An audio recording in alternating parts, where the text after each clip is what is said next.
This week, we're speaking with the world leader with regard to your behavioral DNA. What's yours? And are you hardwired enough to be able to make decisions and stick with them as you go forward?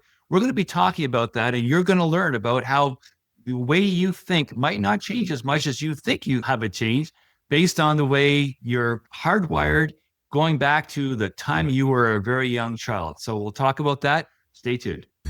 If you're worried about the current investment climate in your money, go to my website to book a call for personalized advice to assist you in feeling secure and protected about your retirement. This week, we're speaking with Hugh Massie. Hugh leads and guides organization globally and is known as a man of influence. In 2001, he founded DNA Behavior International, which is the behavior and money insights company, which now serves individuals and organizations in over 125 countries. By deploying AI-driven technologies powered with behavioral data, Hugh helps growth-minded leaders create an exponential future by building people-centric businesses that deliver personalization, elevate culture, and transform decision-making. He partners with clients who create behavioral intelligent apps in all aspects of life and finance and business. He's authored a number of books, and it's a pleasure to have him with me today. Hugh, how are you? Great to be with you, John. Fantastic. Well, I want to begin. I normally ask with a little bit about, tell me about yourself. And I also like to ask about what it is you do with the DNA behavior. So I almost don't know where to begin. So let's begin by take a moment to tell us a little bit about yourself and how you got into doing what you're doing. And then from there, maybe talk about DNA behavior in particular. So I am, John, what you would call a reformed accountant. In Australia, it's where I was brought up. I live in Atlanta now. I started my career as a chartered accountant, mainly a tax specialist. And then when I was finished with that career, I went and set up a wealth management family office type business in Sydney with a goal to provide a hyper-personalized experience that you wouldn't get out of a private bank or a wealth management firm at the time. So just sort of taking that's probably 30 years ago that happened. And so I went on that journey. And then one day a friend of mine asked me, Hugh, what are you really passionate about? Mm-hmm. And I said, I want to help people all over the world become financially self-empowered. And the fact that came out of my subconscious, and I hadn't thought about it like that before in my life or who I was in that way, I thought, no, there's something deep in that. I need to deal with that and work out what it means. And so it all came back to behavior. I'd been writing about human behavior in my day journal, I think a little bit subconsciously for about 3 years. I've been writing about stress and the fact that money causes stress, and that in wealth management, people want to be treated uniquely. And so what I realized was that if I could understand someone's financial personality, or what I called at the time their financial DNA, that would help me address the financial empowerment part, the personalization piece. And if I could get people more aligned to who they are in how life plans are built, financial plans are built, and that's really intertwined, then I'd be on the way to solving stress. And so that's that I've never wavered on. And, the discovery sitting underneath there is that every person has a natural hardwired behavior. That's why we call the company DNA Behavior. And that a lot of your core money attitudes and how you deal with life, John, are set from very early in life before you even form them yourself. Let's take a moment then to explore that. So give us some context, if you will, please, Hugh. What sorts of DNA behavior are we talking about? What are the sorts of archetypes or main considerations that help to distinguish a person who has one set of DNA versus a person who has other DNA?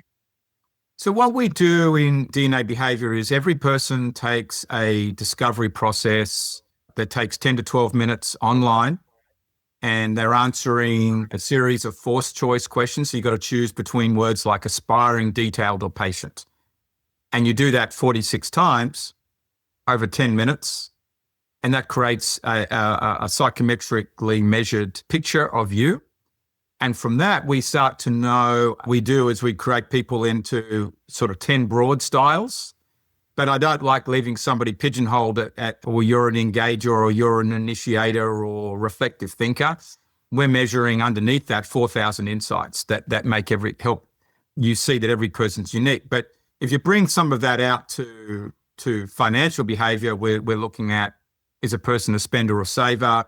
How do they approach risk, loss aversion, their goal motivations? The emotional impulses are going to show up when they've got to make a high stakes decision.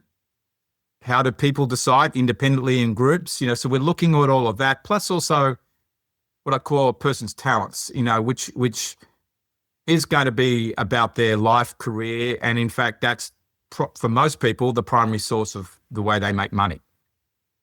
Okay, so the podcast is called Make Better Wealth Decisions, and it sounds like you're right in the wheelhouse because everything you talk about is financial decision making. Right, absolutely. Yep. I'm wondering about maybe specific actionable things.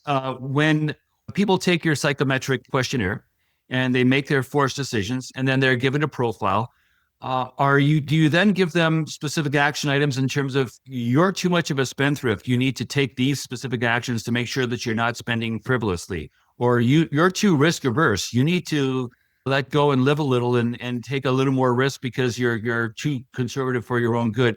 What sorts of tangible, specific, actionable things do you tell people to help them maybe overcome their own foibles, their own DNA, to make better wealth decisions going forward? So I think the first place to start in financial decision making is to understand what the person's goals are. So I've always been a proponent of goals-based financial planning to unpack that from a life perspective. And then is to start to have the discussion to say, okay, your strengths are in these areas and your struggles are in this area. So as you alluded to, John, I think the interesting one is a person could be a spendthrift in the sense that they hoard money. They'll be very good at bucketing it towards their goals, but then become very inflexible and often quite cautious and then build the mindset that they haven't got enough for something when there's actually plenty there in another area. And so that then becomes a wealth management type discussion to get that person to perhaps see the light that they could live a more enjoyable life. And this is not just limited to people that don't have much money or are at the early stages of their career and they're trying to, put some money away for their kids to go to college and buy a house and all that stuff. I've dealt with that conversation with people that have got $50 million that don't think that they have enough money and save it, in a ridiculous way. And then every now and again, they might spend it on something, but it's all illogical. So that absolutely happens. And of course you get the dentist or the litigation attorney that, the big in the room people that earn $1 million a year and don't have 1 cent for savings. Right? So you get that too. And that's a different discussion. And in the middle of that, you've got, we're talking about the money earner there. Then you've got a spouse, a partner, a family in the middle of all of that as well that you've got to navigate. I have a bit of a background with a former spouse who has some mental health issues. And one of the things about that is that you have to manage certain things, but certain things cannot be overcome. You just have to find ways to do accommodations. So similarly, it sounds to me like there are certain people who, as you mentioned, they're prone toward mental accounting is the example you use, where you put money aside and you overcompensate because this is money that you're setting aside for some weird thing. Is this sort of thing where you can actually help people psychologically overcome their own, I don't even want to call them demons, but their own blind spots, their own quirks that they might even be oblivious to help them say, okay, yeah, let's be more fulsome. Let's talk about this. I think if you talk about the fact that the conversations we're talking about here, John, would be for the 90% of the population that are generally mentally healthy. That's important. If someone's got bipolar disease, and it's interesting, very early on in my wealth management career and in deploying our system, I think within the space of 2 months, I had 6 clients aware that where either the client, the person coming to see me or the spouse of had bipolar disease. And it was a very common trait, and spending was a really big thing with that, associated with it. That's a hard thing to reel in, and that needs different kinds of conversations and different kinds of practices. And that may not be what every wealth manager is up for. If you take the general situation of people being mentally healthy, then self-awareness is the first step to change, and then getting them to commit to some goals. And then sometimes it's changing the language. What I found is that with people that are spenders, if you talk about savings, they'll turn off. But if you turn it around and say, here's a spending plan, which is the same thing, they will respond better. With other people, if you're dealing with me, you present me with 3 options and the risk reward, you'll get a decision in a nanosecond, or we'll work on a hybrid. But for another person that might be the opposite of me, having to work through 3 options and the risk reward could be too rational and too hard for them to work through. And you need to spend much more time guiding them to a solution. Okay, so if we're talking about the way people make decisions in a broad, macro, general sense, what about in a micro level where you've got circumstances that are unique? So I'm thinking about, there's a war going on now in Iran, and different people will react differently to what it means in terms of their psyche, the way they go about their day-to-day activity. Yeah. But also they'll think about what it may or may not mean for their portfolio. Do people have a malleable risk profile based on what's going on in the world? Or if you have a risk profile, does it more or less stay the same all the time? And here in Canada, the regulatory obligation has changed 4 or 5 years ago. It used to be, what's your asset mix strategically in terms of stocks, bonds, and cash? Now the obligation is to manage toward the lesser of your risk tolerance and your risk capacity. So we have to work on getting a handle on what those two are and build portfolios that optimize risk return based on the lesser of those two things. Do those things change? And if not, then maybe we don't have to think about it. But if so, what do we do about it? Well, I think that the risk capacity is an outright financial calculation. I think Canada is, far more up there in terms of the regulatory system in addressing this, far ahead of America from what I have experienced, as is the UK and Australia. But put that on the side, that, the way that we approach it, John, is that a person's natural hardwired behavior, which is the deeply instinctive type behavior, that generally does not change. That's why I wanted to know that when I was a wealth manager, and that's why I want other wealth managers to know it, because under pressure, that's what shows up. But if you are aware of it, you may make different decisions in particular circumstances. So while Hugh Massie is an experienced investor, got a hardwired risk profile that's quite high, I might back off in particular circumstances like what we've got going on in Iran now and the global circumstances, to check, and that would be part of what I call check yourself before you wreck yourself, and maybe start to liquidate, some part of a portfolio, or at least keep powder dry, because we're in unprecedented circumstances. But that's a conscious choice.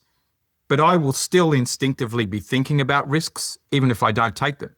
Now, there'll be times when people size Hugh up and think I'm very cautious because I'm actually wanting to be in more cash. But that's also because I'm playing a strategic game. So all of those things need to be understood. So I think that what we're getting at is we need to understand where every person's at on their hardwired behavior. Where might they dial it up in risk or go backwards? But then what's the learned behaviors? And that comes down to looking at how experienced the person is, looking at the pattern of decisions in certain circumstances. Their family life might be driving a different set of decisions. Even if you're a risk taker, you might have to back off if you've got 3 kids to go through college, you want to buy them a house, and then you start seeing the Iran war, or you've got a business that's highly exposed. You need to be more careful in your portfolio. So I think that we're talking about here is looking at a lot of factors, but in communicating and relating to a person, someone like me who's a high risk taker, we need to be addressing that, even if that's not the ultimate decision. Okay, so let's say we're in a situation like, and I don't know if this has happened with you, but fill me in one way or the other. The global financial crisis happens, and it's 2008, and people are feeling frightened. Do people ever come back to you and say, Hugh, I did my financial DNA behavior, and it says that I can handle this risk. But, on second thought, on further reflection, I think I'd like to take that test again so that I could answer differently so that you can recommend a portfolio that's different. But if in fact we're hardwired, basically the question that I would think I would ask if I were you is, so were you lying to me in 2008 or whenever was the year the questionnaire the first time, or are you lying to me now? Because if it's not hardwired, then why would it change? So with our system, which has been scientifically built, independently validated, we actually, around that time, after the GFC, we had a whole pool of people retake it who had taken it up to 10 years before or 8 years before. So the first time we had people going through it was 2002. We had a lot of people retake it in 2009 and 10, and the results were the same. So that's the whole point of natural hardwired behavior. It will measure up the same. And the reason is because the way we ask the questions, going back to, it's a forced choice methodology, choosing between 3 single words: detailed, patient, and aspiring, or competitive, withdrawn, and action orientated, or creative, whatever those single words are. People tend to answer those very similarly. That's why it's natural hardwired behavior. The words are not situational. Now, if you take a lot of what the standard risk profile questions out there, 5 questions, or you go to some of them are 25, they're asking you very situational questions. What would you do if you lost a job? Would I do X, rank it 1 to 5, right? Or what would you do if a parent died and you inherited a whole lot of money? You rank it 1 to 5. That's what we call a Likert type scoring questionnaire. And people's answers on that 1 to 5 will change dramatically. It's not saying you shouldn't use those instruments. They will be valid. Probably if I answered 1 today, John, it'll be valid tomorrow, but it won't be valid past 6 months. But is it saying you shouldn't use them? No, you can use them, but the results will be variable, but it needs to be taken into account back to the point of what is the situation. And I think that the case that you bring up, I've always had this case study, and it's still alive today. 20 years ago, this client sold a business. He was 38 years old, banked $10 million. So it's quite a lot of money 20 years ago. Wife and 3 kids. He was a risk taker. His wife was extremely cautious as well. He came in and said to us, I don't want to take any risk with my money. And every time that they went through planning meetings, and then he got transitioned to another advisor because I don't advise clients anymore, but I still continued the relationship. We dialed down the portfolio below what I would call the category 6 out of 7 risk level. Down, a lot of it was down to category 3 and 4. Not all of it, but a lot of it. But he would always walk in and say, well, where are my returns? And we'd have to say back to him, Max, remember the discussion? You didn't want to take any risk. You don't take risk. You don't get returns. I mean, that's the conversation. But that would go on every time. But there's an acknowledgement there in that conversation when you bring him back to it. No, I didn't want to take the risks. But you had to talk about it with him. That's where that gap occurs. And that's why it's important to know, in a way, both the natural behavior and what the learned behavior might be. And he was in part not wanting to take risks because he's an entrepreneur that wanted to take risks in his business, and he had a family. Okay, Hugh, so I think we're getting close to the point where we have to wrap it up already. I want the people at home listening to, if they want to get a chance to follow Hugh or look him up, his website is Hugh Massie. That's Massie spelled MASSIE.com. And his firm is DNA Behavior. And again, this is Canada, so be careful. There's no U in DNA Behaviors. That's DNABEHAVIOR.com. And that's spelled the wrong way. Yeah, it's like Fleetwood Mac's Rumors. Like, you got to, what do you do with the U? Do we put it in there or do we leave it out? Hugh, I always like to end with the last question, which is, the podcast is called Make Better Wealth Decisions. You're all about behavior and decision-making. If you could give one bit of advice to the people listening today, what would it be with regard to making better wealth decisions? I really think it's about checking yourself before you wreck yourself, and always slow it down. There's always tomorrow. You don't have to do everything today, and just take some time out and think about it and center yourself before you make a decision. Thank you so much. It's been a real pleasure meeting you. I've known of you for a long time. I'm glad that we got a chance to have this conversation, and I want to wish you all the best going forward. Thank you, John. If you're worried about the current investment climate and your money, go to my website to book a call for personalized advice to assist you in feeling secure and protected about your retirement.